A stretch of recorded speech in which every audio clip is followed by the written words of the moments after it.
Hey everybody, welcome to Backyard Blue. Just two brothers talking sports and whatever else comes our way. I am brother number one by birth order anyway. That's me, Blake Miller. Students call me Mr. Miller. My mom gave me the nickname Moose. Still not sure why. Brother number two is on the other side of the screen. That is Hunter Borland, my brother from the same mother. Hunt Daddy, the head hunter. My daughter calls him Hump, the best nickname on earth. Hump, how you doing, man? Good. How about you? Man, pretty good. Another day in paradise, as Roy likes to say. Do you enjoy the rest of the holidays? Yeah, we did Christmas Eve, Christmas morning, always a good time. Um Love seeing the faces on Christmas morning, presents opening and all that. It was a good time, but then we slept a lot this weekend. Yeah, We got the tree down yesterday, but there was a lot of sleeping this weekend, a lot of napping, trying to the catch up on lost time.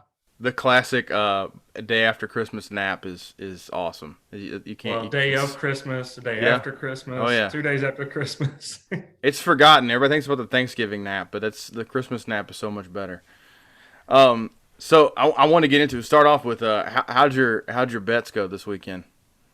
So I'll just kind of go over NFL. I went 7-7. Three of those losses were on the under for the Raiders. I kept hitting it, and then they decided to score like 21 points in the last, I don't know, 6 minutes of the game. It's Uh, crazy. yeah, I think I texted you about that one. I was like, how in the world did I go from hitting like six different bets to losing all but one? So that was welcome to betting, I guess. It's a roller coaster of emotions. Oh man, what a Uh, roller coaster of a game too.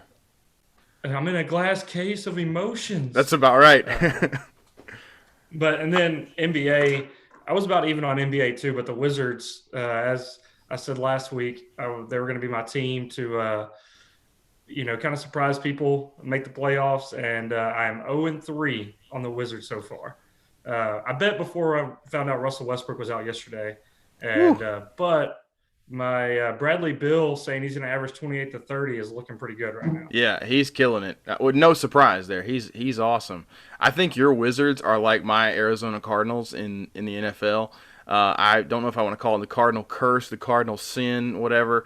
But I told you last week, every time I bet on them, they lose, and every time I bet against them, they win. So I think going forward, there's only 1 week left.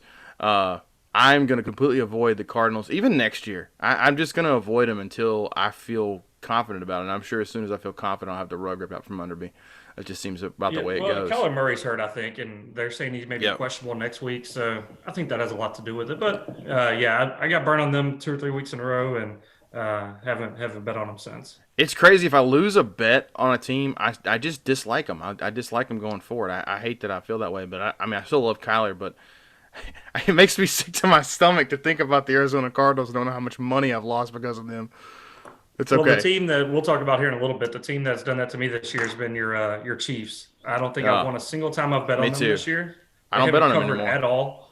I don't bet on them Um, anymore. and the bad thing was I did a teaser. I did a 6 point teaser, and they still didn't cover Doesn't matter. They just don't cover. I think they're it. just playing around for a little bit.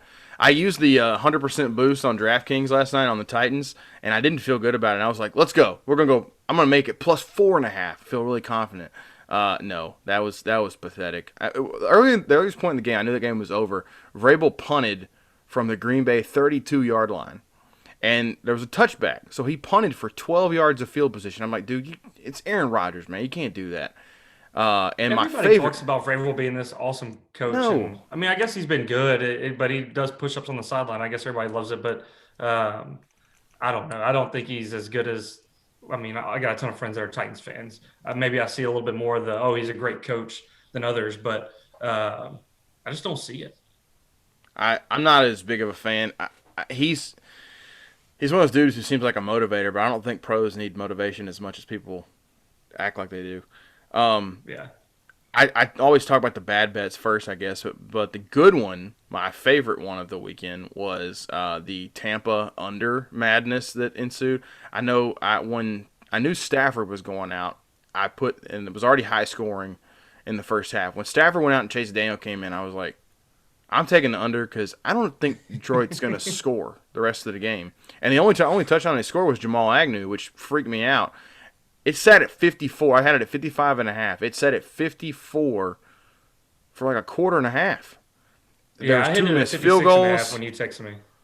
When they hit the 54, it went up to 70 and 68 and 69. I'm like, I'm just gonna bet this on every possible site I possibly can. By the time the game was over, I had 7 different bets on the under of that game, and Cha-ching, cha-ching, I cha-ching. really only bet the higher ones to cover the loss of the lower ones because it's not a good strategy. Don't follow my strategy on that. But it worked out this time, and I didn't try it again on Sunday. Maybe I should have. Um, Speaking of the NFL, you're talking about the Chiefs not covering. Are you worried about them at all? Uh, Hold Playing on, so hold many on. Go close back to the games. bet. One more bet. I'll I go for saw it. that you posted the Cowboys to lose or the Eagles to cover -3. I was gonna read or tweet it that I had the Cowboys on the money line and I had the Broncos on the money line, and then I put them in a parlay, just a little money line underdog parlay, and I had a lot of hope, and then Justin Herbert just completely screwed me over. But go Cowboys! We're back. We'll talk about that here in a little bit too. Yep. Talking about the Chiefs earlier, and I know your feelings on a lot of it. I think, especially with them not covering. Are you worried at all about like them as a contender based on them playing so many close games? I'll let you talk about it a little bit more. That's your team. You know them more in depth than me, but it reminds me of the Warriors. The year was it the year after they went won their first title. It was like they just thought they could turn it on at any time, and they got up 3-1 in the finals, and it just felt like they're going to coast it. They'll have one or two good quarters, and they'll just win every game. That's what it felt like for them for their whole entire dynasty that they had. And they got caught a few times. Yeah, they won a couple titles, but that's what it feels like to me with the Chiefs is that they just feel like if they turn it on for one quarter, they'll win the game. And when it gets colder out and it's playing in Kansas City, I mean, that's a tough place to play, even for them that Mm-hmm. being their home and playing there all the time. It's hard to just turn it on, especially in the playoffs when you got teams that maybe aren't as good as them, but aren't that far below them. So I would be worried if I were you that maybe they come out and just lay an egg and they fall down like they did last year, 21-0 to the Texans, and they can't recover. I'm slightly worried. I'm not. I still if I were betting on somebody to win the Super Bowl, I'd still. If you made me pick one, if I had to pick, honestly, if I had to pick the Chiefs or the field, I'd probably still pick the Chiefs. But it's I'm not as confident as I was 3 or 4 weeks ago. And Mahomes has played bad. It's really the first time in his career that I could say he's had like 2 out of 3 kind of not awesome games. Even yesterday, I mean, he made some terrible throws, but he also still makes the few that it's like nobody. It feels like nobody else can make. I do think their gear is better than everybody else's best gear, but still, you mess around enough, one day you might get got. I just hope that everybody's healthy, getting this next week off, and then having I mean, basically getting to rest all the starters, having the 1 seed, and then being able to rest week 1, week 1 of the playoffs. I think that gives them a huge advantage. The only team I'm even Yeah. slightly afraid of in the AFC is Buffalo, and even them, I don't know The how afraid I am of them. the thing I would worry about the Chiefs is the Falcons and the blueprint's kind of been laid out there for the past 3 or 4 weeks. The Saints didn't do it great, but if you can get pressure with 3 or 4, and the Falcons got Yep. pressure a lot yesterday because I live in St. Louis, that's the game I get. So I did watch most of the Chiefs game yesterday. They got pressure with 3 or 4 a lot, and when you can drop 7 back, yeah, you may give up a run or two to Mahomes. He got out of the pocket, but he wasn't just slinging the ball around the field and extending plays, and they're doing that with 3 or 4 guys rushing. I would be worried about that in the AFC because even though the Steelers aren't very good, they still have a good defensive line. The Ravens still have a good defensive line. They can still get pressure. The Bills, I think it's going to be a high scoring game, and yes, they can score with you maybe, but I think y'all can still outscore them. They're not going to be able to stop you. Yeah, that's kind of my feeling. I worry more when we get to the Super Bowl and you play the Saints or the Packers and they can score equally with you. To your Cowboys, I know you're not like the biggest Dak Prescott fan in the world, but and I'm sure you still want him around. But has Andy Dalton's play recently made you feel any different about Dak Prescott and bringing him back? So like you said, I like Dak Prescott. Like I love the guy. I feel like he puts up a lot of empty stats when we're down by 21 points, 14 points, and we just start throwing the ball around the field. There's tons of weapons on that team. I mean, look at Gallup yesterday. He's been nothing all year, been very average, and he comes out and just lights it up in the first half for like 120 and 2 touchdowns. There's talent all over the field. I'm not I guess it's just kind of, being a fan of an NFL team. Unless you got a great quarterback, you're not a fan of your quarterback. Yep. Um, and Andy Dalton has been serviceable, especially now that he's getting used to the offense and getting playing time. And the more reps he gets, he's been better the past few weeks. I just don't think at $37 million a year, Dak Prescott's worth it. And if you Yep. can have somebody like Andy Dalton for 15 million or 20 Yeah. million and still be able to build up around them, because our offensive line is terrible. Our defense isn't that good. It's gotten better, but it's still not good. When like 30-40% of your salary cap goes to Dak Prescott and then another 10% goes to Zeke, I mean, you can't do anything else. And then you're paying Amari Cooper. I mean, just the way we're built right now doesn't show much for the future. But to answer your question, Dak's probably coming back, and I'm happy with Dak, but I don't think we're winning a Super Bowl with him as our starting quarterback. I tend to agree with you. I wanted to ask if your opinion changed at all on McCarthy after being playing better the last few weeks. Get him out of here. Get him out. I assumed Why we hired that's him the answer. why we hired him in the first place was so stupid. I mean, when I think I texted you the day we hired him, I just said why. I mean, it's just a Yep. dumb hire. It's Yeah. dumb that we're keeping him. Get rid of him. Get rid of everybody. When we should have cleaned house when we got rid of Garrett. They should have just started over, but they tried to keep some people on, bring in McCarthy, just burn it to the ground and restart. I mean, and we'll probably make the playoffs and they'll be all happy in Jerry World. Maybe. But yeah, I'm firing.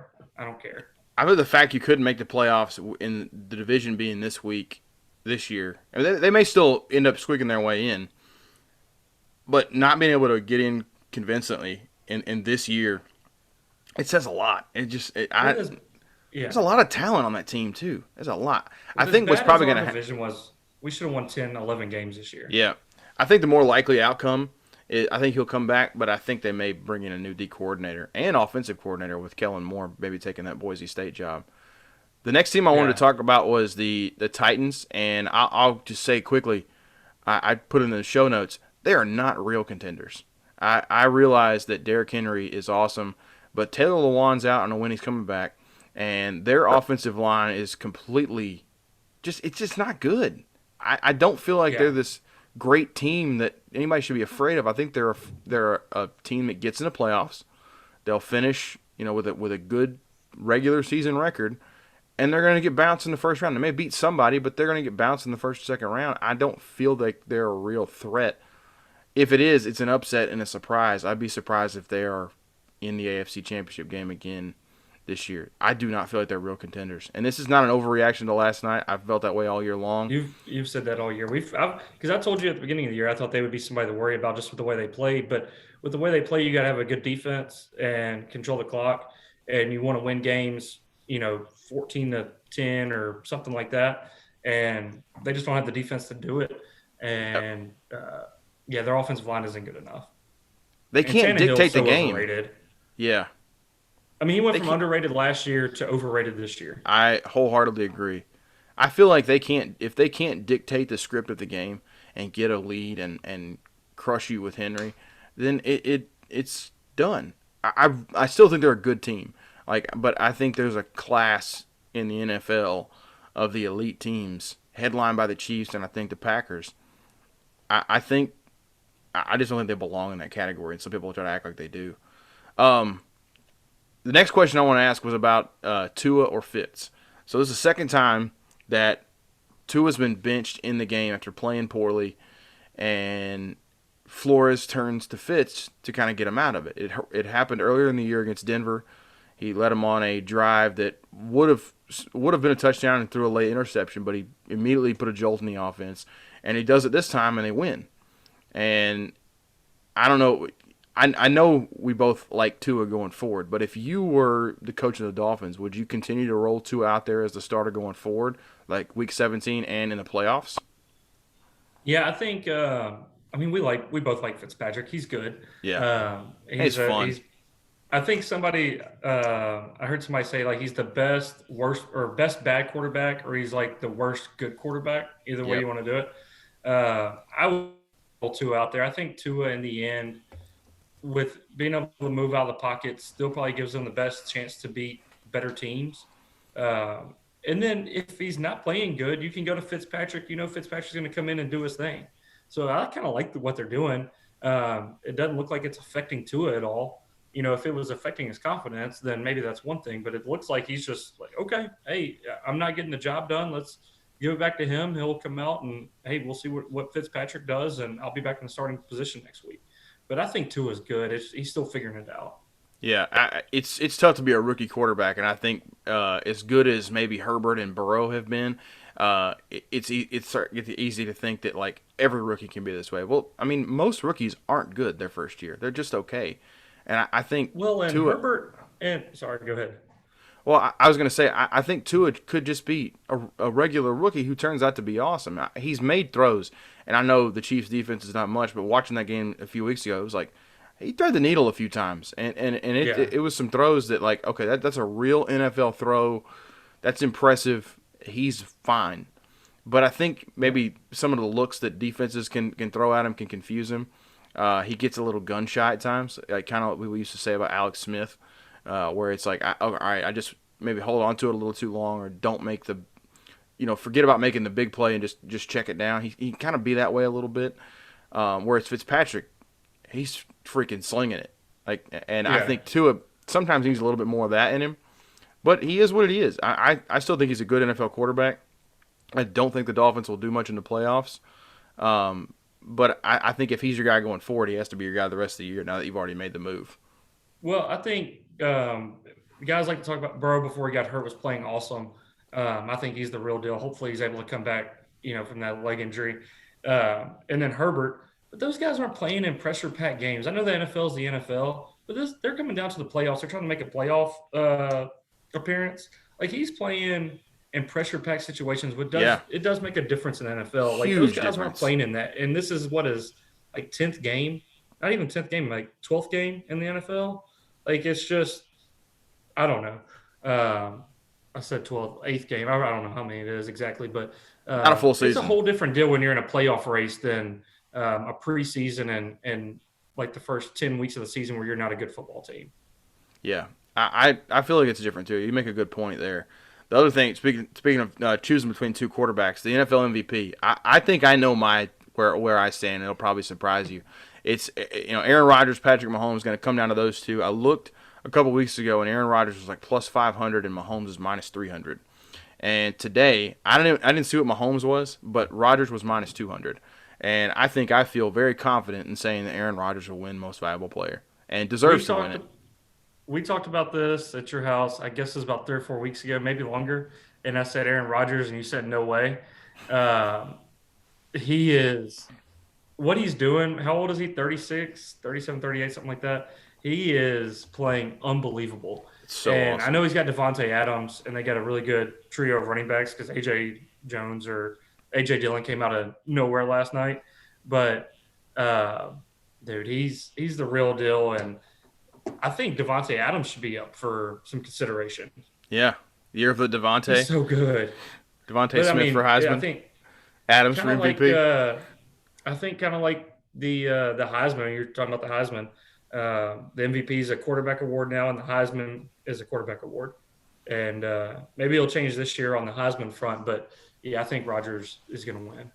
I I think he deserves it too. I will say, I think the Packers have built a really just awesome offense.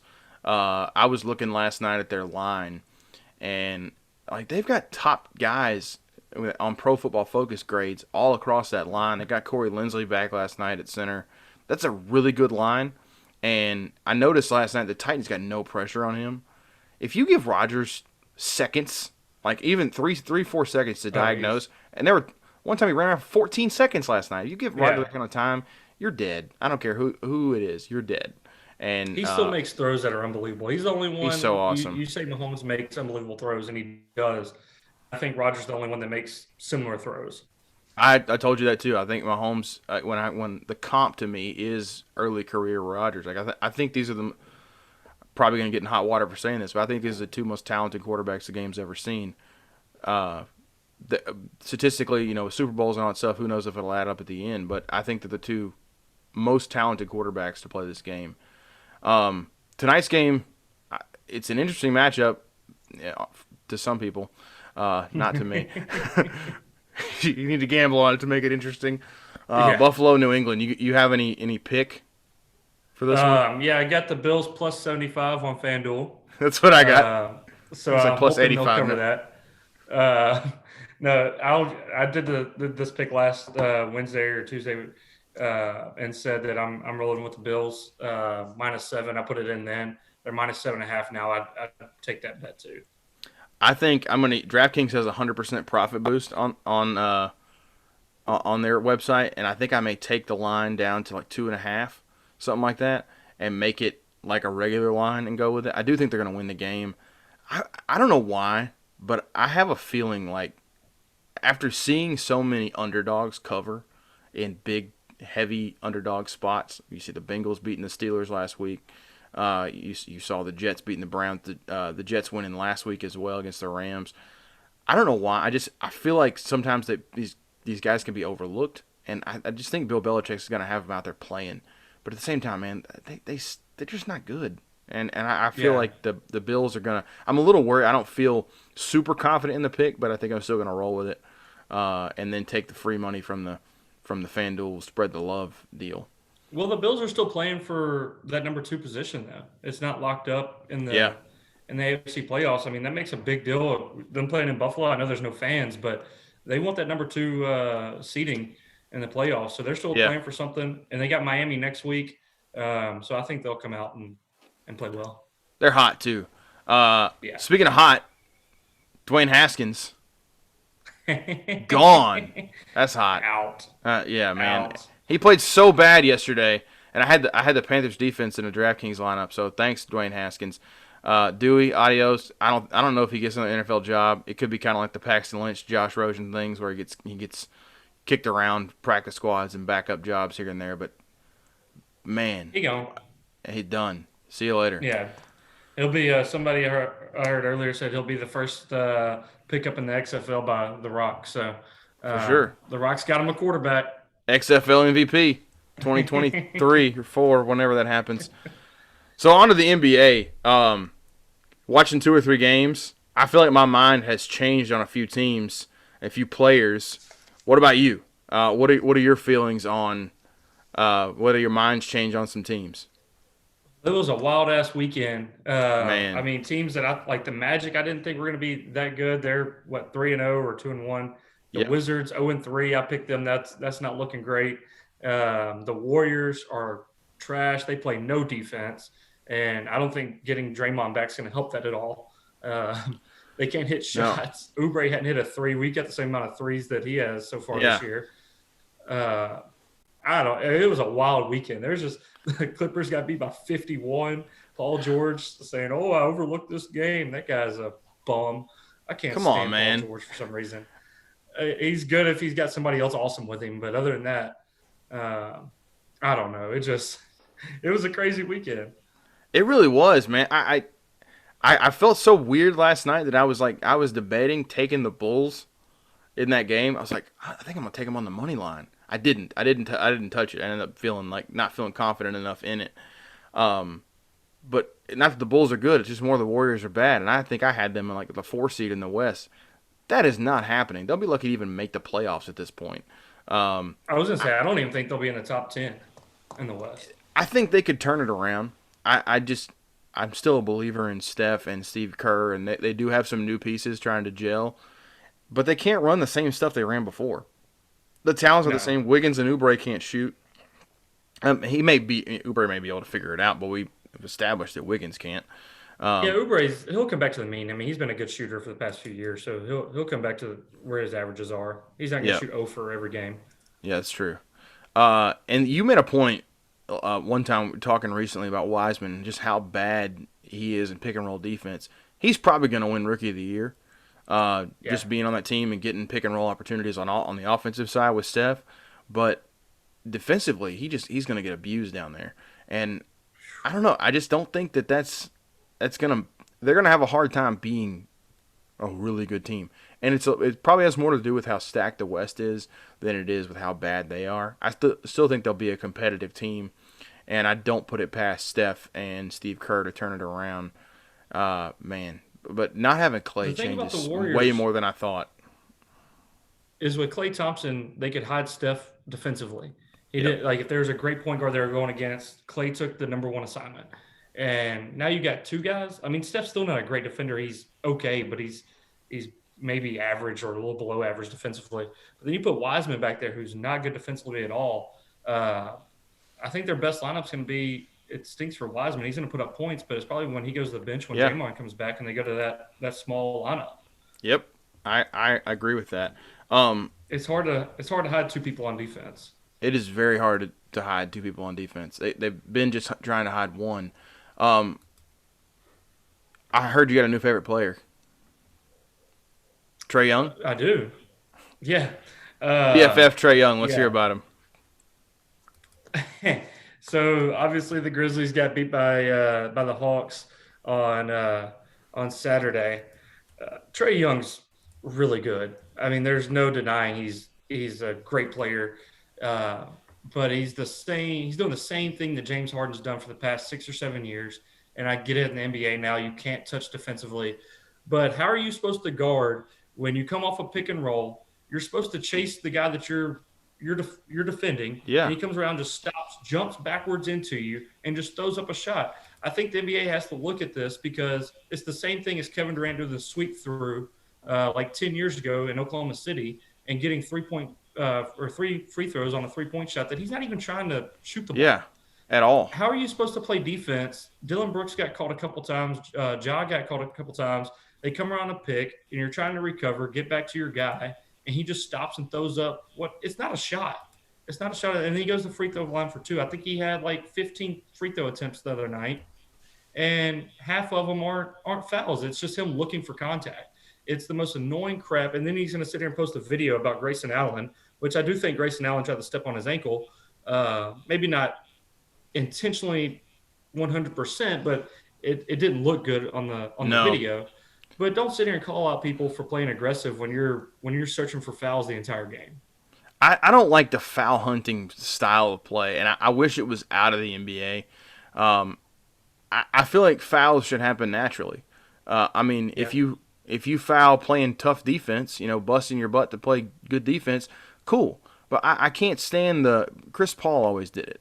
He'd come down the court, and if he knew that there were, four fouls, you needed one more foul to get to the bonus, with one foul in the last 2 minutes, he would just get somebody behind you and stop, poke his butt out, and let you foul him. You get the foul, go shoot two free yeah. throws. The foul Either that hunting or let everybody mentality. get free throws off that. Yeah, I don't like the foul hunting mentality. It makes being a defender so hard. And I just games that end up with, there's some that you watch that end up both teams in 30, 40 free throws a game. I don't want to see that. I don't think foul hunting should be a rewarded skill in the NBA. I know James Harden's awesome. I know Trae Young's awesome. A lot of other guys do it They too. can score the points they score without having to do that crap. Is Exactly. what's frustrating. They're awesome players without having to hunt for fouls. But if you're going to do, we watched Mike Conley come off screens like that for 5 years, where he would throw the ball up and they wouldn't let him go shoot free throws. So why, for some people, do they get the continuation to go to the line, and then for some people they don't? Either everybody gets the same treatment or get rid of the crap because it's Yep. it's not fun to watch. It's not good basketball to watch, and especially when John Morant's going the hole and just getting just demolished every time he goes to the rim, and he can't get a foul to save his life. It's the same thing we did with Mike Conley and Zebo and all them. It's so frustrating, and I don't know if it's just me being a Grizzlies fan and being frustrated and thinking, oh, they're picking on the small It's market, not. but it just seems like they're picking on the small market. I know Atlanta's not huge. It's just not good basketball. I hate it. I don't like the foul hunting at all. I don't like the idea that you can jump into a guy who is completely stationary. That you can jump into him, and the foul can be on the guy who is stationary. I don't like that. It doesn't feel like basketball to me. It feels like we're just rewarding the better, the star players. And I know the NBA is a Yep. star league, but the foul hunting skill I think makes the game. It's like you said, it's just annoying. It doesn't make me want to turn it off. It just makes me want to kind of like just keep my fists clenched together and not be happy about the game that I'm watching. Yeah. The other team that has kind of surprised me in a not so good way is the Celtics. And what I was going to say was I didn't realize with Kimba out just how bad that bench is. Last night, I'm just going to hear the guys that came off the bench for them: Semi Ojeleye, Grant Williams, Robert Williams, Jeff Teague, Peyton Pritchard. And they weren't terrible, but that's not a good bench. It changes so much without Marcus Smart coming off that bench. Not having Kimba in the starting lineup means Smart's coming off the bench. Smart being on the bench makes that a pretty good bench unit, at least Yeah. an Teague average bench and unit. Smart coming off. Yeah. It's nice, but the rest of it is leaves a little bit to be desired. I have been kind of impressed with Peyton Pritchard, and I noticed last night that Brad Stevens had him out there in closing time. He trusts him, and I get it. Peyton Pritchard's going to have that like kind of TJ McConnell factor where he's just going to be trusted. He's going to do what he needs to do. But the rest of the bench just makes me I'm not inspired by it. And I noticed this is something that kind of came to me the other day when we were talking about NBA bets and stuff. This was Christmas Day that it kind of hit me like benches matter a lot in NBA betting, especially if you have big spreads. So many games end up being decided in crunch time by guys who you do not think about when you're placing the bet. You think about the Bucks, you think about Giannis, you think about Middleton, you think about Holiday. You don't think about DJ Wilson, Yeah. but these are the guys that end up deciding a lot of these bets. So if you like a bet on a big spread, you better like their bench too, because that's who's probably going to be deciding the bet at the end, especially if you're doing live So betting on big spreads. yeah, I put actually my three teams that I was kind of worried about were the Wizards, Magic, and Warriors. I hit on them quick, but I typed out the Celtics too, and then deleted it because I was like, they're going to make me look stupid here in about 2 weeks when they rattle off 5 or 6 wins in a Yeah, row, and because Tatum's really good, Brown's really good, but then the Kimba thing worries me. I mean, his knee was bad in the bubble. They tried to rest him when the playoffs started. It was the same deal. Uh, Man, that could be where the Celtics, 3 years ago, had all these assets and were like the bright young team that's going to probably win a title, maybe two titles. And they go out and get Kimba, or they get Kyrie, then they get Kimba. Now it looks like they just have Tatum and Brown. Jalen Brown, and maybe that's good enough, but they're not. I don't think they're superstars. Like, I think No, they're stars, but I don't think they're the LeBron, AD, James Harden type. And they went Tatum's from being like the close. brightest. Yeah, yeah. Tatum's really close. I don't know. I just think they went from being this bright team that could maybe win a title 3 or 4 years ago to they may not make it back. They may not get back to the conference finals this year and moving forward. Yeah, you mentioned that your other teams were the Wizards not being as good as you thought. I think I'm in agreement with you there. I think they'll still turn it on at some point. Westbrook's too good to not do that. And the East But is too bad.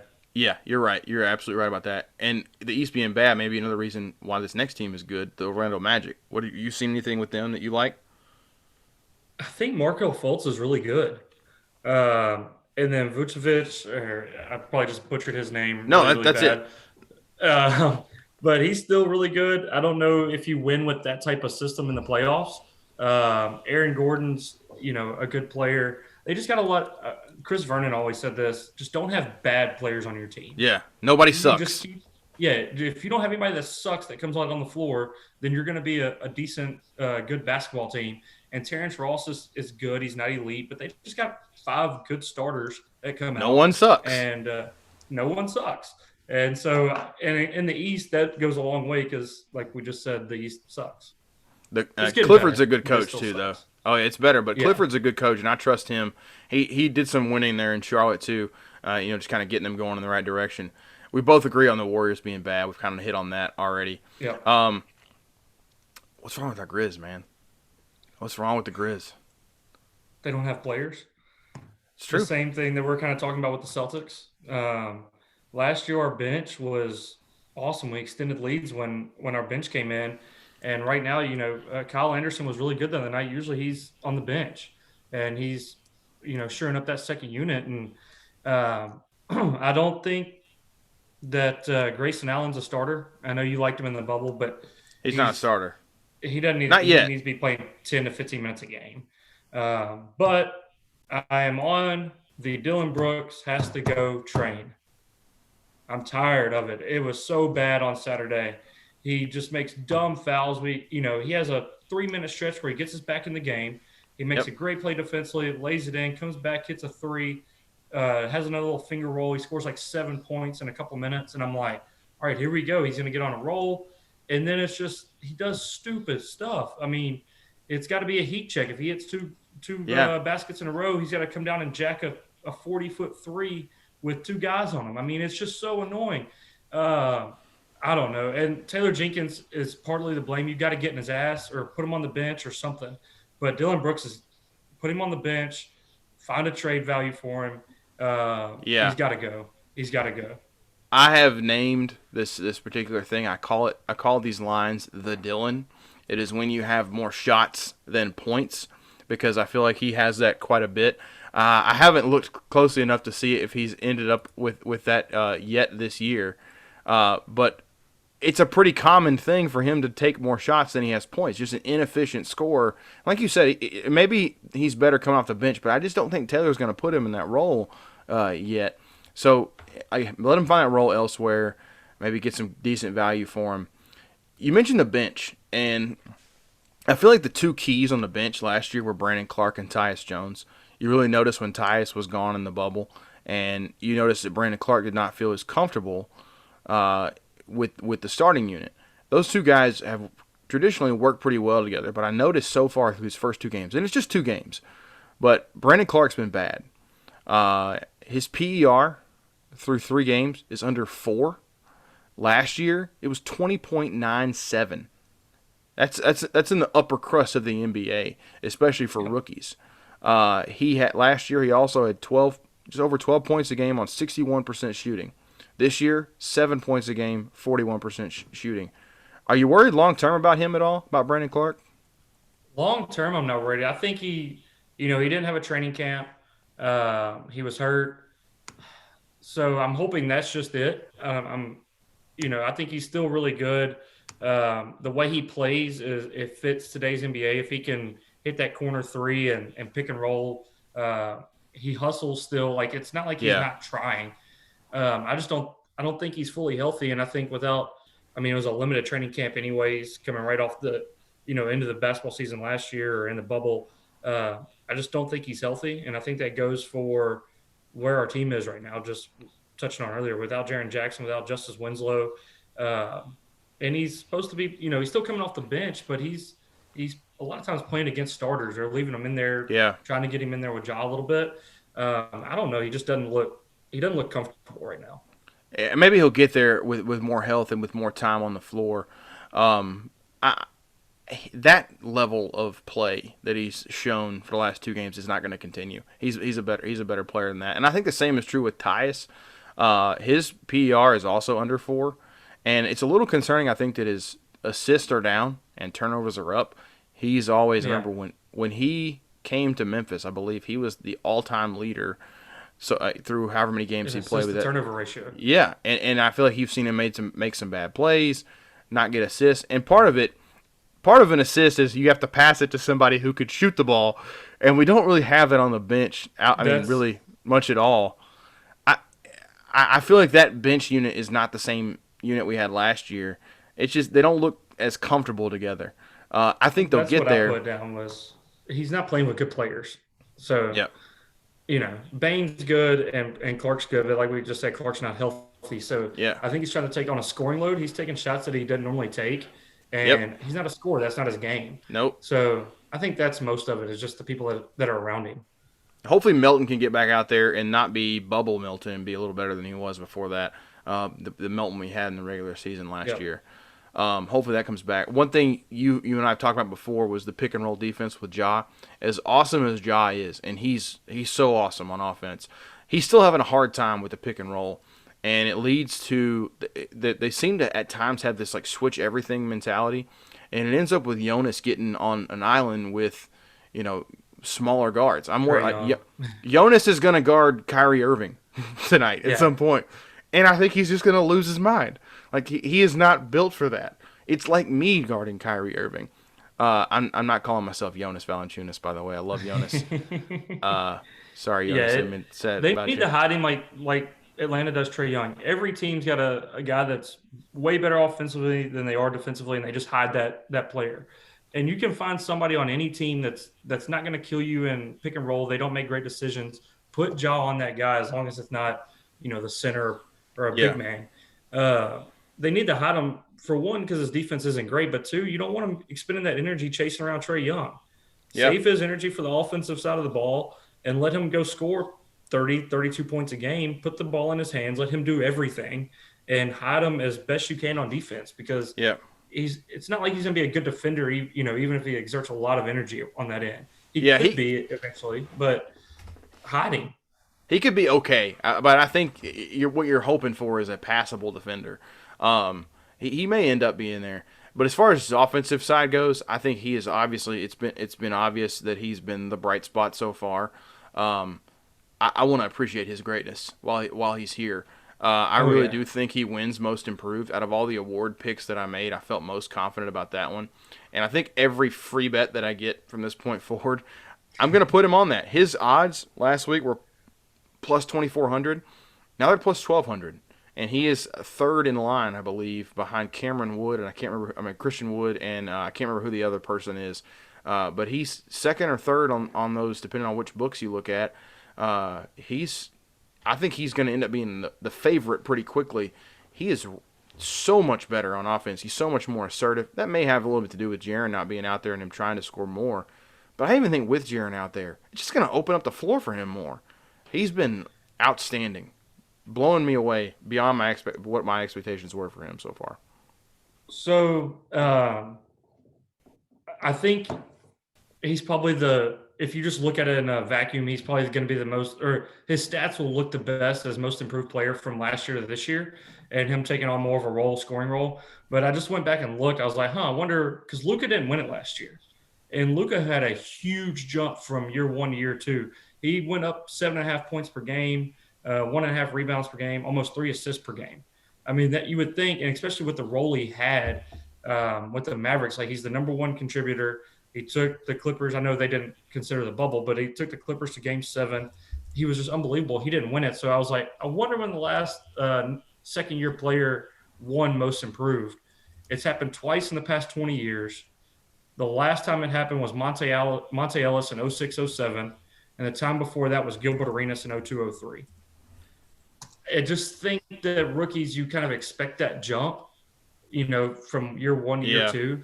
And I think a lot of times they look for somebody like that was Brandon Ingram won it last year. Somebody that's in their third, fourth, fifth year of the league that maybe they were supposed to be awesome and they've kind of been good but not great for the first few years, and then they make a really big jump. Like Giannis won it. I can't remember exactly going back in the years, but those were two that stuck out. So that'd be the only thing that worries me is they just don't give it to a second year player. I wonder. You mentioned Luca, and I wonder if people had already decided that Luca was awesome in year one, Yeah, and so all he did in year two is just stay awesome. prove people And, right. Yeah, yeah, prove people right what they already expected from him. I don't think people expected this from Ja. And I think that's where I'm kind of getting at with it is like I don't think people saw this coming. I think the, yeah. the biggest threat to it is Jamal Murray. I think if he goes full bubble mode and is megastar, I think he could win it. I would, if I was trying to bet on two guys, it'd be Morant and Murray. Those would be my two picks for it. But I'm still like I believe, like, if you forget what the award goes to, I actually believe Ja is the most improved player in the league. Well, Like, and just just quick, through two another guy I games, just wrote down, somebody that I like who's got really good odds, and I mentioned about him earlier. Markel Fultz is plus 2,500. he's a good one too. If the Magic are like a 6 seed and they continue the way they're playing, they don't have to be great, but if he's good for them, he's their second best player, and they make the playoffs. I mean, it's a feel good story, I from getting agree. traded for Philly, his shoulder stuff. So I think he just, for value, he'd be a good bet. Ultimately, it's a media award too, so I mean that's something to Yeah. consider. I know we don't talk a lot about baseball, but I want to throw out a couple things. Blake Snell got traded to the Rays yesterday, and the last thing we've seen from Blake Snell was him getting pulled against the Dodgers, and you see the him throwing the F word out there right after getting pulled, and they ultimately lose the World Series. He's really good, and I think that makes the Padres better. And I still don't think they can keep up with the Dodgers, but they're legitimately good, and they just signed another the Korean player Kim. They signed him to play second base. He's really good. And they're also trying to get Yu Darvish and Wilson Contreras from the Cubs. It sounds like Yu Darvish is probably headed out of Chicago. But if they go with a 1-2 of Snell and Darvish next year, along with the other pitchers they already have, they're going to be pretty deadly. I think watch out for the Padres. Any You're thought more on of the that? baseball guy. I'll Yeah, agree with you. No, I like the Padres. What was the rookie last year that just went berserk hitting home runs? it was Uh, Fernando Tatis. Is his second year. They started Second calling year. themselves Slam Diego because of All right, that. that guy could single handedly make me watch Dude, he's so much fun. baseball. Like I'm a Cardinals fan, but the Padres are just so much fun to watch. Like him hitting home runs and bat flipping, which I think is like the coolest thing. Like bat flip all you want, like throw the I damn know. bat to the outfield, do whatever, make it fun, and he made it fun. I want to see a Lane Kiffin style clipboard throw with a bat, like 50 feet in the air. That's on the list of things I want to Yeah. see in baseball. I've been reading some news about the Cardinals too. Uh, how weird would it be if you have the Cardinals next year without Yachty and Wainwright? So the Yachty thing, they're still talking, but it sounds like it's probably not going to happen. And I wonder as that comes out if they get pressured just by the fan base and stuff to bring them back. Uh, it will be really weird for Yachty not to be here. The Wainwright thing, they kind of go hand in hand. Like in '06, they're the ones doing the big hug after they won the World Series. Uh, but I think Yachty is a bigger fan favorite than Wayno.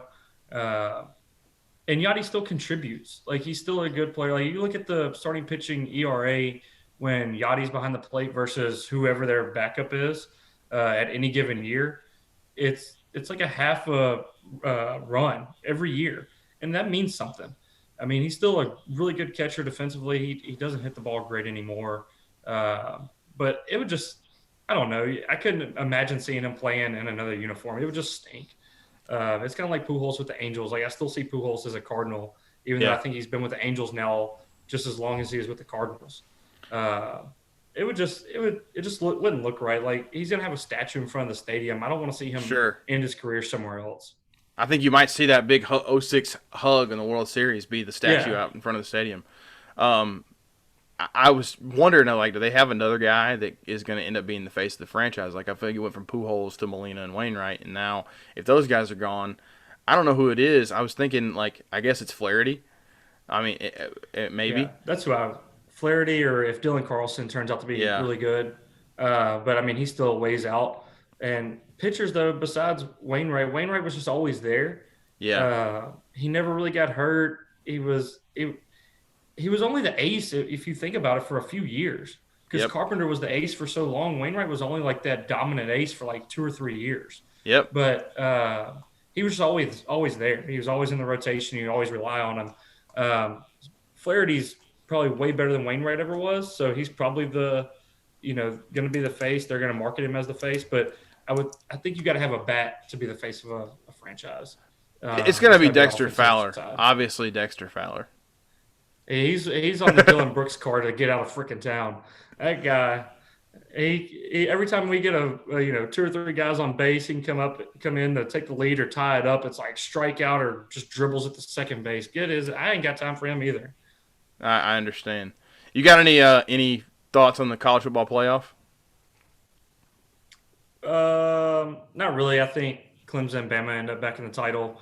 Um, Clemson could get upset by Ohio State. You're the Ohio State guy. Let you talk about that. But Notre Dame, Nope. I don't think they stay within 21 points, maybe 28 points Alabama. I think Ohio State feels due to get one on Clemson, but like you said, I'm not a huge Justin Fields guy, and I'll probably get proved wrong for that. I was I've been wrong on quarterbacks before, and I just I think Trevor Lawrence is really awesome. I think Clemson's defense is still really good. It's not as good as it's been, but it's still really good. And I just I don't know. I just think we're in for Clemson, Bama round 3,000 or however many times we've had that now. Um, Ohio State has a better shot of beating Clemson than Notre Dame has of beating Bama, but I still don't think it happens. I think it's still looking at Clemson, Bama, and then Yeah, that one is a real game. I think that's a real game. That's the yeah. first real game I don't know. Bama's played this year. I don't think any defense is going to be able to stop Bama. That offense, I don't know how they do it every year, but their offense is just insane. Uh, with Devontae Smith and Najee Harris, Mac Jones. I mean, just those three alone, and then their offensive lines. I, I think somebody said they may have three offensive linemen. I know two for sure that are going to go in the first round, but possibly three. Uh, I don't know. I think this year Bama wins pretty convincingly. Uh, so I just the college football playoff is boring to me now. Like Cincinnati should have Yeah, been the number four. Yeah, they would have got killed by Alabama, but Ohio State, I get it. They're Ohio State, but I just don't think they deserved it this year, and it's just kind of frustrating. I want 8 teams really bad, and we've talked about this before. I think the best way to fix this is go with 8 teams. Each of the 6 conference champions is in, and by really 5 conference champions plus your group of 5. So your Power 5 conference champions, your best of the group of 5, which this year would have been Cincinnati, and then 2 at-large teams. I Yep. think under the current format with 4 teams getting in, it should be a prerequisite that you have to win your conference. I know they want to put the 4 best teams in, and it's possible that the 2 of the 4 best teams, or even 4 of the 4 best teams, could be in the same conference. That's not completely unreasonable to think it could happen. But I still feel like you should have to win with. I feel like you should have to still win your conference, um, and that seems to still matter. And if not, why are we playing so many conference games? Like I don't know. I want to see 8. I want to see a. You have to win the conference title to get in, and then have those 2 at-large. Make it a little more concrete because it Yeah. seems like College you're. football, college football to me, it's like the regular season. It's the only league that the regular season is more important and more fun than the postseason, and it's only fun until you lose a game. And for like Memphis fans like us, it's not fun at all. You know you don't have a chance. But a team like Georgia or Auburn or Miami, Florida State, whoever actually has a shot at making the college football playoffs, they have a shot until they lose one game, and then they're pretty much eliminated. And then it's just like, okay, well, now we're playing for a bowl game, a meaningless Reese's peanut butter cup chocolate chip cookie bowl game down in Montgomery, Alabama. Like, who gives a crap? Like, it's expand it, actually have a real playoff, take away 2 regular season games or 1 regular season game or whatever you got to do, but at least make it a chance for more than Clemson, Alabama, Ohio State, and then the 4 team, whether it be Oklahoma, Notre Dame, to come in there and get their brains beat out. Uh, at least make it somewhat interesting. And the playoff should be called the Alabama Invitational from now on. It, Um, it's bad though. I feel like eventually they've got to have a seat at the table for the little guy. That's part of what makes the NCAA tournament so magical every year. Is you see an upset. You're never going to see that in college football. But the out of all the bowl games, if I were to ask you what is the first bowl game that comes to your mind, the most fun bowl game you've watched in your lifetime? I this have my year, answer. No, oh, in my ever. lifetime, outside of like the college football, like the BCS national championship or college Yeah. football playoff, I mean, I couldn't even tell you. Probably the New Orleans Bowl that Memphis played in for the first time in 30 something years, and that's because I'm a Memphis fan. But other than that, like I couldn't tell you a bowl game that I watched. The one that comes to mind is probably Oklahoma Boise State Boom. I in the knew you were going to Fiesta say that. Bowl. That's why I asked the question. I knew you were going to say that because But we that's remember probably that. it. Like that's We because those remember Boise State that. upset. Yeah, Yeah. But we remember that. And I feel like the playoff not having a seat for the little guy deprives us of that. It's not going to happen every year, but it might be a 1 out of every 10 years one of those teams beats Bama or beats Ohio State or Clemson or whoever the big dog is. You know, they're going to win every now and then. yep. Not often, but it's going to happen, and they're going to get an upset, and we're going to remember it forever. We lack those moments. It just feels like the same thing every year, and I feel like that's another way to fix college football. You can't tell me that Memphis last year couldn't have played with one of those teams in the playoffs. They Yeah, played against Penn State without their head coach, without their signal caller, and hung with Penn State until the fourth quarter, and I mean they never really got blown out. They just kind of pulled No. away a little bit, but and I mean they could have hung not with Alabama. I'm not saying they're going to beat Alabama. They're going to beat Clemson. I'm not that delirious, but could they have hung with a Georgia or Oklahoma? I mean Oklahoma wasn't that good. I mean they're good, but they're not like elite. Yeah. I mean they could have hung with one of those teams, and And Cincinnati could have done the same this year. I think they're going to beat Georgia. there could be, and there can always be an off day. One of those great teams has an off day, and you're able to, clip them. It's very possible at the college level. Those guys are not as consistent as the pros. And, I mean, it can And a happen. lot of times, these coaches like Mike Norvell or Fickle in Cincinnati, they don't get the players, so they're not like this elite program, but they win because they can out scheme people. So you give me one Exactly. of these coaches that's just unbelievably offensive minded and can just pull stuff out of their ass and run these crazy Yeah, plays. And I it mean, they can works. beat some of these teams because they can out scheme somebody. It works. Um, But I wanted to quickly share like kind of some of the plans we had for the podcast going forward and for the show. Just some different ideas we've had. I don't know how much of this we'll actually do, but we want to do this 2-man show at least once a week, maybe once twice a week. If we can, but possibly some other stuff we've talked about. Getting into some of my collecting hobbies. You can see behind me, there's plenty of nerd paraphernalia here that I in wouldn't a mind whole sharing other with you room over guys. there. Yeah, in a whole other room if I turn the computer that way. And I like to talk about fantasy baseball. Hump is an expert in outdoors type stuff. I'm probably offending you by saying outdoors type stuff. I didn't mean to. Um, Hunter is a No, it's all hunter. good. Imagine Yep. that. And Well, we're and both. Go ahead. this year, I don't know. I enjoy. Just moved up and got some acres up here in Illinois and gardening and stuff like that. So I'll probably just be doing some stupid little things, me riding a four wheeler around and showing what I got going on around here. Yeah, just so we're gonna try to put some other content out there besides this. Will kind of be our anchor show that we do every at least once a week, maybe a little more often than that. Well, we appreciate everybody listening. We got a pretty good response from our first episode, more than we expected. Uh, I know our mom was like, I cried so hard. See, I was so proud of my boys. A lot of nice comments from people just mentioning they appreciate that we finally did something that we wanted to do for a long time, and it was really cool. And Anna was pretty excited to know that you guys have something on Spotify. Like it made me feel kind of like famous, even though I know we're way from that. Hey, we did Pretty say we neat. may do some wrestling or something like that. Yeah, I don't know if you saw, but like John Huber, Luke Harper, Brody Lee, he passed away unexpectedly, which kind of stinks. Like he was fun to watch, but that's just sad news. I don't really like last year with Kobe. You don't really see many people like that are in their prime or young still and whatever they're doing that no. pass away. So it's just kind of sad. I want to throw that out there. I read Before, something yesterday about him, and it was one of the more interesting things that I read was that I read that he was a great dad, and mhm. that means a lot to us because we strive to be that ourselves. But one of the things I read, you remember his classic dirty shirts that he wore in WWE when he was Luke Yeah, I Harper? read that too. Cesaro said that they weren't actually dirty.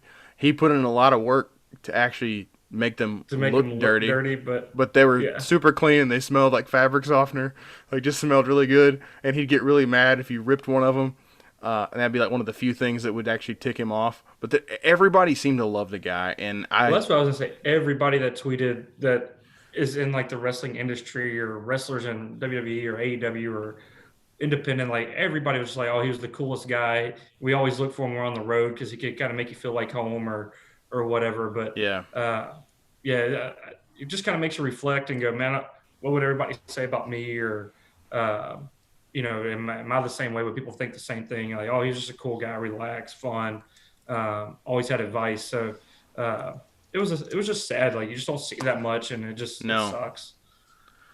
I wish he would have got that WrestleMania push a few years ago when Orton and Wyatt ended up having the match at WrestleMania, but they got him so involved in it, and he became the guy who I thought was carrying it. I wish he would have gotten that push because he really I feel like he really deserved it. He was awesome, and He's so uh, good. the internet wrestling community is as fickle as they could be. For the moment, they were pretty caught up in Luke Harper, the Harper madness. Um, but that's all we've got for today. We do want to say thank you to everybody for watching. And if you get a chance, subscribe to our YouTube channel. Likes and comments are much appreciated. Follow our podcast feed on Spotify, and we're also tweeting out some pics and different sports stories and commentary over on Twitter at backyard_blue. Again, at backyard_blue. Hump, you got anything else? That's all. Appreciate you guys. Thanks for listening, guys. Have a good one.